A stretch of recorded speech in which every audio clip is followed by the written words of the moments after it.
할렐루야. 이 새벽에 하나님의 말씀을 사모함으로 나오신 우리 모든 성도님들을 축복하고 환영합니다. 오늘 우리에게 주신 하나님의 말씀은 전도서 5장 1절부터 7절까지입니다. 본문의 말씀을 제가 봉독하겠습니다. 너는 하나님의 집에 들어갈 때에 내 발을 삼갈지어다. 가까이 하여 말씀을 듣는 것이 우매한 자들이 재물 드리는 것보다 나으니 그들은 악을 행하면서도 깨닫지 못함이니라. 너는 하나님 앞에서 함부로 입을 열지 말며 급한 마음으로 말을 내지 말라. 하나님은 하늘에 계시고 너는 땅에 있음이니라. 그런즉 마땅히 말을 적게 할 것이라. 걱정이 많으면 꿈이 생기고 말이 많으면 우매한 자의 소리가 나타나느니라. 내가 하나님께 서원하였거든 갚기를 더디게 하지 말라. 하나님은 우매한 자들을 기뻐하지 아니하시나니 서원한 것을 갚으라. 서원하고 갚지 아니하는 것보다 서원하지 아니하는 것이 더 나으니 내 입으로 내 육체가 범죄하게 하지 말라. 사자 앞에서 내가 서원한 것이 실수라고 말하지 말라. 어찌 하나님께서 내 목소리로 말미암아 진노하사 내 손으로 한 것을 멸하시게 하랴. 꿈이 많으면 헛된 일들이 많아지고 말이 많아도 그러하니 오직 너는 하나님을 경외할지니라. 아멘. 오늘 말씀은 경외, 헛됨을 넘어서는 참 아름다움이라는 제목으로 함께 나누고자 합니다. 벤치워머라는 단어를 한번 들어보셨는지요? 원래 이 벤치워머는 스포츠용으로 쓰였는데요. 경기에 출전하지 못하고 결국 벤치만 달고 다 퇴장하는 선수를 의미하는 것입니다. 하지만 요 몇 년 사이에 벤치워머가 교회 안에서도 종종 쓰이고 있습니다. 예배 안에서 예배의 대상이 되시는 하나님을 만나지 못하고 의자만 달고 다 돌아가는 사람들을 뜻하는 것이죠. 다시 정리해드리면 예배 안에서의 이 벤치워머란 그 목적을 하나님을 만나는 것보다 예배 자체를 목적으로 삼는 것입니다. 오늘도 내가 시간을 내어서 주일 성수를 했으니까, 오늘도 내가 하나님께 헌금도 드렸으니까 이제 괜찮아, 안심해도 돼, 내가 할 일은 다 했어 라고 생각하는 것이죠. 마치 수업에 출석 체크만 하고 정작 들어야 할 수업 내용을 듣지 않는 것 같은 모습인 것입니다. 그런데 하나님께서 이렇게 자리만 채우고 자신을 향한 관심 없는 예배자의 그 마음과 태도를 과연 기뻐하실까요? 결국 그렇지 않습니다. 하나님께서는 예배 그 자체보다 예배를 드리는 그 영혼과의 관계를 더 원하시는 분이십니다. 자리에 앉아 순서에 따라 마음 없이 신앙 고백을 하고 마음 없이 찬송을 하고 마음 없이 중언부언하는 그 기도보다 단 한순간이라도 진정으로 하나님을 만나기를 원하는 자들, 하나님의 말씀에 청종하는 자를 원하신다라는 것이죠. 이 사실을 요한은 예수님과 사마리아 여인과의 그 만남을 통해서 형식에 매인 유대인들과 간섭과 그 정치적인 태도를, 그 당시의 시대적인 상황들을 꼬집으면서 이렇게 말씀하고 계시지 않습니까? 자, 요한복음 4장 23절의 말씀입니다. 아버지께 참되게 예배하는 자들은 영과 진리로 예배할 때가 오나니 곧 이때라. 아버지께서는 자기에게 이렇게 예배하는 자들을 찾으시느니라. 하나님께서 찾으시는 예배자는 누구라고 예수님께서 말씀하고 계십니까? 바로 영과 진리로, 개역 한글판에서는 신령과 진정으로라고 표현이 되어 있습니다. 진정으로 예배를 하는 자들을, 진정으로 자신을 찾는 자들을 지금 하나님께서 원하고 계신다는 의미인 것이죠. 이 표현을 오늘 솔로몬도 동일하게 이 시간 전도서를 읽는 독자들에게 전하고 있습니다. 자, 본문 1절의 말씀을 보십시오. 너는 하나님의 집에 들어갈 때에 내 발을 삼갈지어다. 가까이 하여 말씀을 듣는 것이 우매한 자들이 재물을 드리는 것보다 나으니 그들은 악을 행하면서도 깨닫지 못함이니라. 하나님의 집에 들어갈 때에 내 발을 삼가라는 말은 들어가지 말라는 의미가 아닙니다. 조심해서 무엇보다 신중히 들어가라는 것이에요. 하나님의 집에 들어가는 그 이유와 목적을 분명히 하라는 것입니다. 그 이유와 목적이 무엇입니까? 바로 하나님의 말씀을 듣기 위한 것입니다.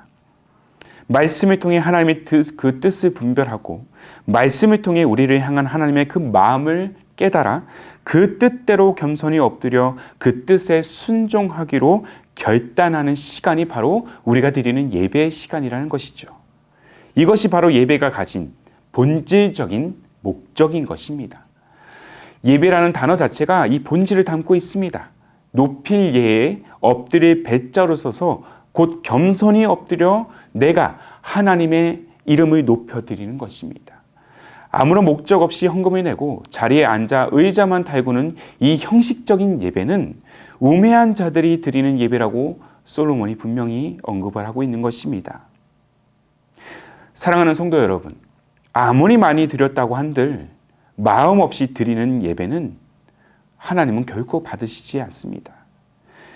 비록 가진 것이 아무것도 없다 할지라도 내면의 중심에 하나님을 향한 그 경외심이 가득하다라면 하나님은 그 예배를 기뻐 받으실 줄로 믿습니다.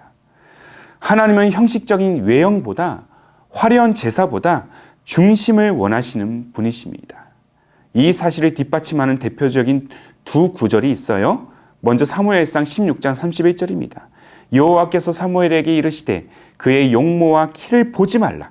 내가 이미 그를 버렸노라. 내가 보는 것은 사람과 같이 아니하니 사람은 외모를 보거니와 나 여호와는 중심을 보느니라. 자, 아말렉을 무찌르고 난 후에 모든 재물을 없애라는 그 하나님의 명령에 사울은 불순종합니다. 전리품 중 좋은 것을 취하고 하나님께 제물로 드리려고 했어요. 그러나 하나님께서는 그 사울의 제물을 받지 않으십니다. 그 마음의 중심에 하나님을 경외하기보다 자기 욕심이 앞섰기 때문이에요. 또 한 구절을 봅니다. 호세아서 6장 6절의 말씀입니다. 나는 인애를 원하고 제사를 원치 아니하며 번제보다 하나님 아는 것을 원하노라.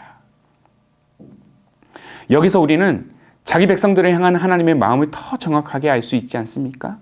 하나님이 원하시는 예배는 형식주의를 넘어서는 것입니다. 의미 없이 내뱉는 중언부언의 기도를 넘어서는 것입니다. 내가 제물을 드림으로써 그저 예배에 참여함으로써 하나님 그 자체보다 하나님의 그 손에 들려진 것만 바라보고 그것을 얻으려는 속셈을 넘어서는 것입니다. 예배는 우리 마음의 중심이 하나님으로만 채우는 것입니다. 그리고 하나님만 경외하는 것입니다. 솔로몬 또한 오늘 본문 마지막 구절에서 하나님 앞에서 꾸는 그 허황된 꿈을 쫓지 말라고, 하나님에게 자신의 소원, 자신의 기도가 응답되기를 원하는 많은 그 제목들을 말하기에 앞서서 하나님을 경외하는 것이 먼저라고 말하고 있습니다. 본문 7절이죠. 꿈이 많으면 헛된 일들이 많아지고 많이 많아도 그러하니 오직 너는 하나님을 경외할지니라. 경외가 가진 이 단어의 의미를 여러분들 잘 기억해 두십시오. 경외라는 그 한자어는 존경할 경자에 두려워할 외자를 쓰고 있습니다. 하나님을 마땅히 높이면서도 그분의 임재에 대한 두려움으로 우리는 나아가야 한다는 그 사실을 우리는 기억해야 될 줄로 믿습니다. 여기서 우리가 중요하게 깨달아야 할 레슨이 있어요. 우리가 예배 가운데 하나님을 경외하는 마음으로 설 때 그 경외심은 이 땅에 주는 모든 헛됨을 넘어서 우리의 삶, 우리의 신앙에 참된 유익을 선사한다는 것입니다. 반면 하나님의 손에 들려진 뭔가를 얻으려는 그 마음은 아무리 많은 예배를 드리고 또한 드려도 참된 만족, 참된 유익을 얻을 수 없다는 사실을 우리는 기억해야 될 것입니다. 그러므로 경외는 잠언서의 기록과 같이 지혜의 근본입니다. 동시에 하나님을 경외하는 것만큼 우리 인생에 아름다운 순간은 없습니다. A.W. 토저는 경외의 아름다움에 대해서 이렇게 설명하고 있어요. 잘 들어보십시오. 우리의 삶 속에 완전 무결한 것은 없으나 사랑과 매혹과 놀라움과 감탄과 헌신과 결합된 하나님에 대한 경외심이 인간이 영원히 알 수 있는 가장 즐거운 상태이며 가장 정결케 하는 감정이라고 믿는다. 하나님에 대한 그 경외심이 인간의 영혼이 알 수 있는 가장 즐거운 상태이며 가장 정결케 하는 감정이라고 고백하고 있습니다. 사랑하는 성도 여러분, 부디 우리 마음의 중심이 하나님을 경외하는 것으로 가득 채워지기를 원합니다. 예배하는 순간, 기도하는 순간, 또한 우리가 삶을 살아가는 그 모든 순간에 하나님이 원하시는 그런 온전한 예배자, 진정한 예배자로 나아가십시오. 그렇게 하나님을 온전히 우리가 예배할 때, 그분을 온전히 경외할 때 세상의 모든 헛됨을 넘어서 영원한 즐거움에 참여하는 그러한 아름다운 인생으로 우리가 나아갈 줄로 믿습니다. 이 사실을 오늘도 함께 고백하면서 영과 진리로, 신령과 진정으로 하나님을 온전히 예배하는, 진심으로 예배하는 아름다운 하루가 되시기를 주님의 이름으로 축복합니다. 기도하겠습니다. 살아계신 주님, 오늘도 주님의 말씀을 따라서 주님을 경외하는 것이 지혜의 근본임을 다시 고백하는 우리의 기도가 되게 하옵소서. 주님을 예배하는 순간, 주님께 기도하는 순간, 어느 때든지 우리 내면의 중심에 경외가 가득하게 하여 주시고 의미 없이 자리만 채우는 그 예배보다 중심을 원하시는 주님께 영과 진리로, 신령과 진정으로 나아가는 온전한 예배자, 하나님이 기뻐하시는 예배자가 되기를 소망합니다.